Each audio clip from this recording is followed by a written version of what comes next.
Hola a tots i benvinguts a un nou vídeo de Català al Natural. Avui vull fer un vídeo sobre la pronúncia.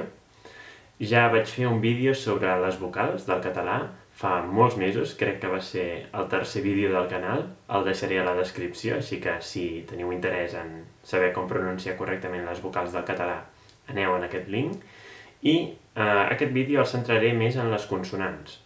Òbviament no les puc tocar totes, no les puc ensenyar totes en un sol vídeo perquè n'hi ha moltes, però sí que m'he centrat en uns quants sons que en general em sembla que aporten problemes als estrangers que intenten aprendre català i espero que us pugui ser útil.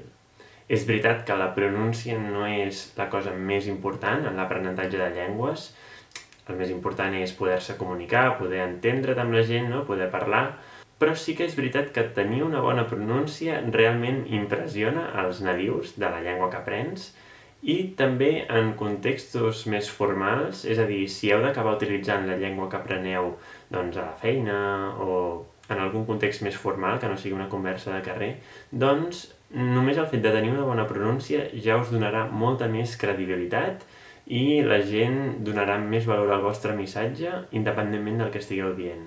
Per altra banda, també és important tenir en compte que la fonètica d'una llengua és una cosa que s'adquireix al principi de l'aprenentatge de la llengua.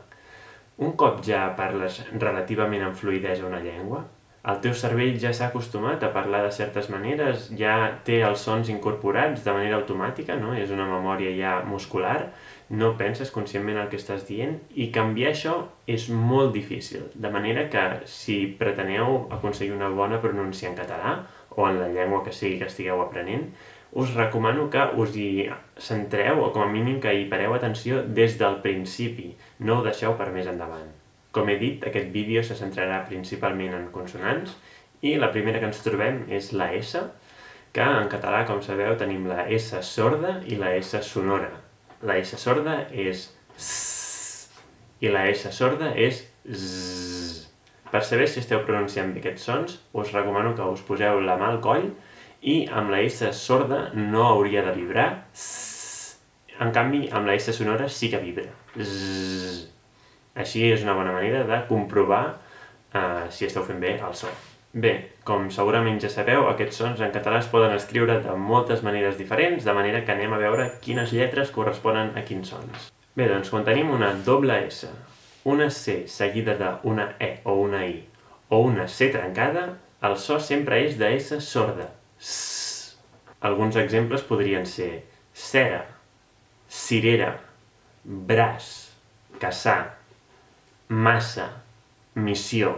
Vull aprofitar per afegir que quan hi ha dues Cs seguides, la primera es pronuncia com una C normal, que, i la segona, que vindrà seguida d'una E o una I, es pronuncia com una S sorda, com en les paraules accés o accident. Accés, accident. La lletra Z, en canvi, sempre sona com una S sonora, com en les paraules zebra o trapezi. I finalment arribem a la lletra S, només una S, que és quan més problemes tenim per saber com hem de pronunciar-la. A principi i a final de paraula, la S sempre és sorda, com per exemple en sopa, suau o més i pastís. Però heu d'anar amb compte que quan esteu parlant, si la següent paraula comença amb vocal, la S a final de paraula passa a ser sonora. Més és sorda, però més amics, aquí la S passa a ser sonora. I la S entre vocals, quan només és una sola S, en principi sempre és sonora, com en casa o crisi. I aquí hi ha una altra excepció, que és quan hi ha un prefix davant d'una paraula, com en el cas d'antisèptic. En el cas d'antisèptic, tot i que la S està entre vocals, es pronuncia com sorda, perquè hi ha el prefix anti davant de la paraula sèptic. I arribem a un punt conflictiu de la S, que és quan es troba entre una consonant i una vocal, o entre una vocal i una consonant. En aquests casos hi ha alguna regla, però bàsicament us heu de saber de memòria, heu d'haver sentit les paraules i saber com es pronuncia. Alguns exemples amb la S sorda podrien ser arsenal, escollir, esperar, i amb la S sonora, enfonsar, trànsit, esdevenir. Depèn molt sobretot de la consonant que està al costat de la S. I en aquest últim exemple, esdevenir, m'agradaria aprofitar per recordar-vos que en català la B baixa i la B alta es pronuncien igual, totalment igual.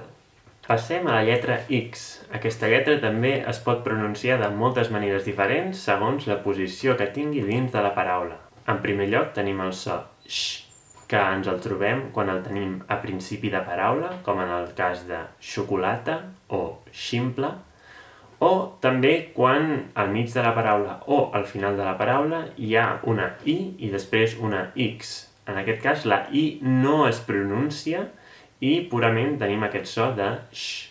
Algun exemple podria ser peix o calaix. I entre paraula, eixugar. Què passa quan la X ens la trobem entremig de la paraula entre dues vocals? En aquest cas, els sons és com d'una G i d'una S sonora, que hem vist abans. Exemple, execució, èxit. I quan està al final de la paraula la pronunciem com x, com una C i una S. Complex. Hi ha un altre cas, que és quan tenim una T i una X. En aquest cas tenim el so x, x. I ens podem trobar paraules com despatx, dutxa o cotxe. I m'agradaria afegir que aquest so també es pot fer amb una altra combinació de lletres que és I i G, a final de paraula, com en les paraules mig, vaig o maig. I això ens porta cap a la següent parella de consonants, que és la G i la J. La J sempre es pronuncia J i la G es pronuncia així només quan després hi ha una E o una I. Suposo que ja sabeu que per pronunciar els sons G i G s'ha de posar una U entremig de la G i la vocal, com en les paraules guerra o guitarra. Tornant al so J, tenim paraules com gespa, agitar, jardí o major. I en tots aquests casos és el mateix so, independentment de que s'escrigui amb una G o amb una J. I aquestes lletres, si van acompanyades d'una T o d'una D, el so canvia una miqueta, com en el cas de platja o adjunt, és igual si és una T o una D, es pronuncia igual. I finalment arribem a les últimes consonants d'aquest vídeo. Espero que encara tingueu una mica d'espai al cervell per absorbir més informació. I és al voltant de la lletra L. En primer lloc, m'agradaria parlar de la L geminada. En aquest cas, això és una marca que ve del llatí, d'un so que hi havia en el llatí, però avui en dia ja no existeix, de manera que només hi és per tocar els nassos, no serveix per res. Es pronuncia exactament igual que una L normal. Al·lèrgia, paral·lel, col·lecció. Com veieu, és una L absolutament normal, com en la paraula malícia o en la paraula licor. I ara arribem a un dels sons més difícils, potser, de pronunciar en català, que és la doble L o ella, ella. Aquest so, per algun motiu, porta molts problemes a molta gent, sobretot als castellanoparlants, pel que jo sé.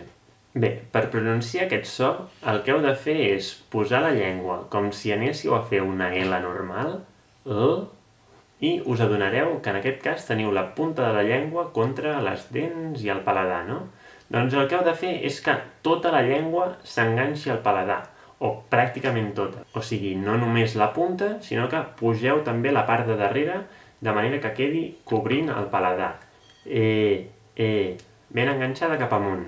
I senzillament intenteu dir el mateix so, en comptes de I la llengua fins i tot veieu que pot sobresortir una mica de les dents, a vegades fins i tot la mosseguem una mica, llimac, llac, lloc. Però realment també es pot fer amb la llengua dins. Llac, llimac, lloc. Ara diré unes quantes paraules amb la ella ben lentament perquè pugueu practicar-ho. Llum, llac, Mallorca, ella, gall, mirall. Bé, i espero que aquest vídeo us hagi estat útil. Si teniu qualsevol dubte, pregunteu als comentaris. I probablement més endavant ja faré algun altre vídeo parlant d'altres sons del català, que òbviament no els he pogut cobrir tots en aquest vídeo. I com dic sempre, deixeu un like si us ha agradat el vídeo, subscriviu-vos si no ho esteu i ens veiem al proper vídeo. Apa! Siau!